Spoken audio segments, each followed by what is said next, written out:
Good morning. This is Mission Alive, and I'm Brother Greg McCann. We're introducing now part 2 of the MSC involvement in China. Last week I talked about the time when I first arrived, and so today I'd like to continue talking to you about my wonderful experience and about the beautiful place and the beautiful people that is China.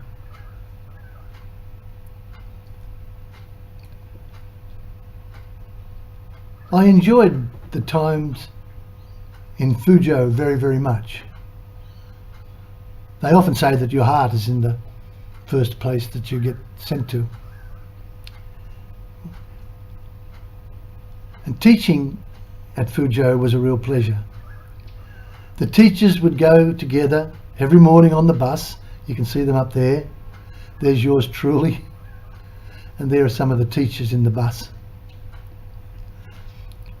And sometimes we'd go and we'd be introduced and asked to judge a speaking competition, an English speaking competition. And there would be 4 or 5 judges, some Chinese and some foreigners. We used to do that a lot. That was a big thing. Sister Rentoul, a Brown Josephite nun, who was also the ITESH representative in Australia. Do you remember I mentioned ITESH, the Association of International Teaching and Exchange Curriculum? She came and stayed with me for a while and visited me. We had a lovely time. That class she's in there is the graduating class. And of course down here is the classroom. And they always tried to put some sort of words of wisdom on their board in the classroom. And of course one of the most common was no pain, no gain. The students were absolutely wonderful people, and I really, really enjoyed my time.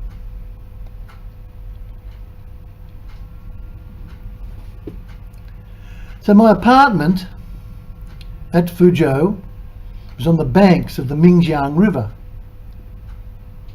and the Mingjiang flooded in the year 2000 after I'd been there for a couple of years. You can see the man just outside my apartment riding. He's actually riding on the road, but you would be amazed how strong that current was. Trying to walk against it was really, really difficult. And I had a bicycle called my Shanghai Tank. It was an old bicycle. One of the big problems in those days, of course, was everyone was on bicycles. There were very few cars. You would only see the occasional government car. But everyone had bicycles, but of course they kept getting stolen all the time.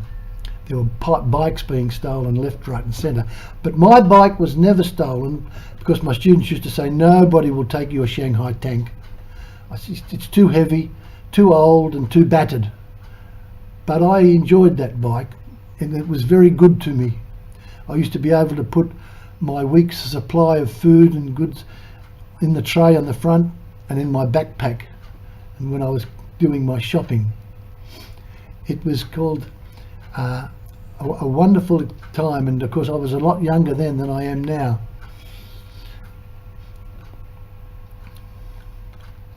That's another classroom there. They were what they called they weren't freshmen, they were sophomores. They were the sophomores, that's right, second years. So okay, there we have. Up here are some of the students that we used for the concert. We put on a concert, and it was called, I think it was called Cinderella. Anyway, it was a make-up, a Chinese idea of Cinderella. It went really, really well, and the students were just great. They loved it, and we had some real fun. learning our English and putting it on for the whole of the campus. It went over very well. Just an example of the kind of fun and wonderful, enjoyable time that I was having.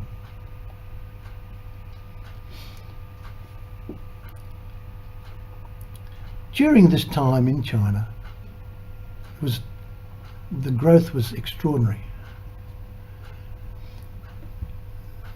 After the 5-year plan, the first 5-year plan, the second 5-year plan was infrastructure. Just let me explain for you a minute just what's happening. Zhurongji was the Prime Minister, and he had a plan. He said there are 3 things that are necessary to develop China. The first one is infrastructure, and the second one is infrastructure, and the third one is infrastructure. And that's what he did. So that there were so many roads and railway lines and airports built after the year 2000. So the first 5-year plan went from 95 to 2000.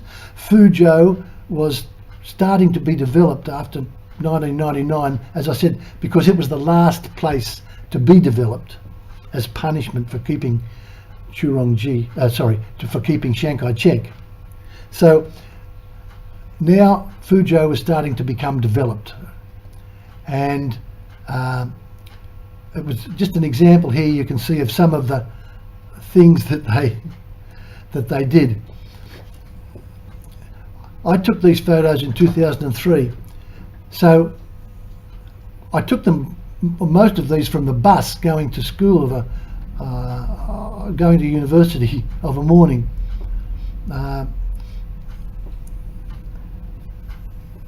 You can see that picture, and the bus was terrible.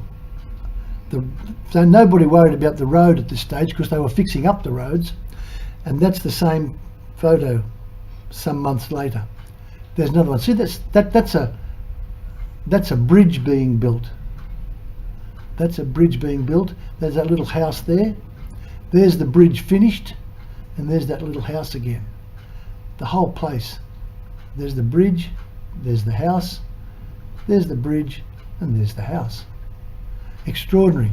And this one here is this building here is this building here. It's really changed, and that was, you could see it happening. It was extraordinary.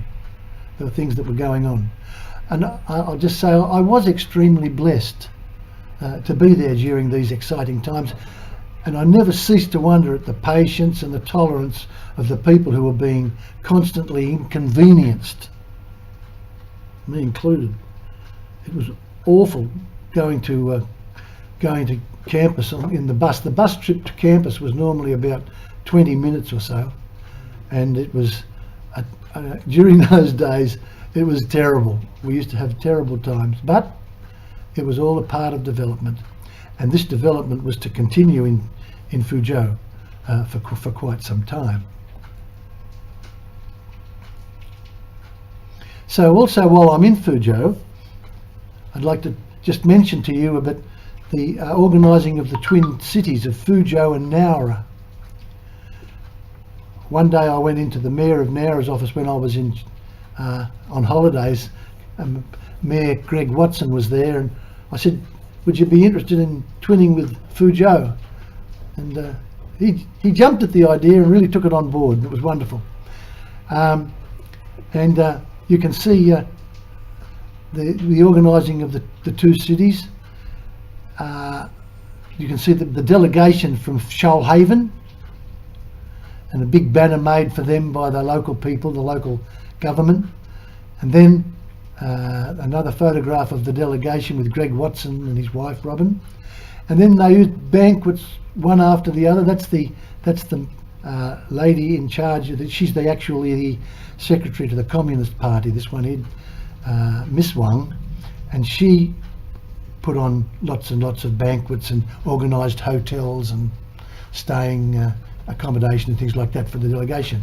They did a lot of good work at that time, And the other thing was that while we had 2 delegations from Nowra to Fuzhou, Fuzhou had 1 delegation to go to Nowra, but after a few years the whole thing petered out a little bit, mainly because of the change of government both in Nowra and the change of government in Fuzhou. But nevertheless, it was a good start to a city like Fuzhou, which was really just starting to get on its feet. I enjoyed my formative years in Fuzhou. I was on a steep learning curve. We had fancy dress days, English corner, and the first 3 weeks of university were always used for army training.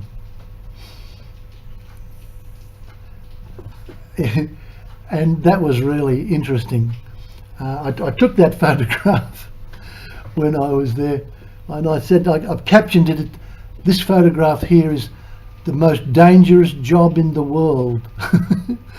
We had lots of stories about my students at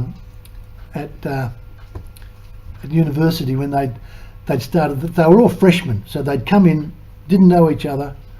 They were all quite young, but they all had to go and do army training and learn to march, and they all had to fire the gun.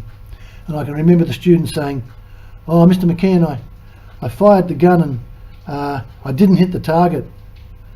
And then another student said, "Yeah, I know, you hit my target," and all sorts of things like that were happening. If you missed the target, you had to pay 10 yuan, and they give you another bullet. You've got to hit the target eventually. So that it was quite an interesting time to be there. But also, it's so important, and it wasn't difficult to keep your sense of humour. It's a funny place to live, I can tell you. It was a very, very funny place to live, and I enjoyed it immensely. It was a great part of my life, one of the most interesting parts of my life.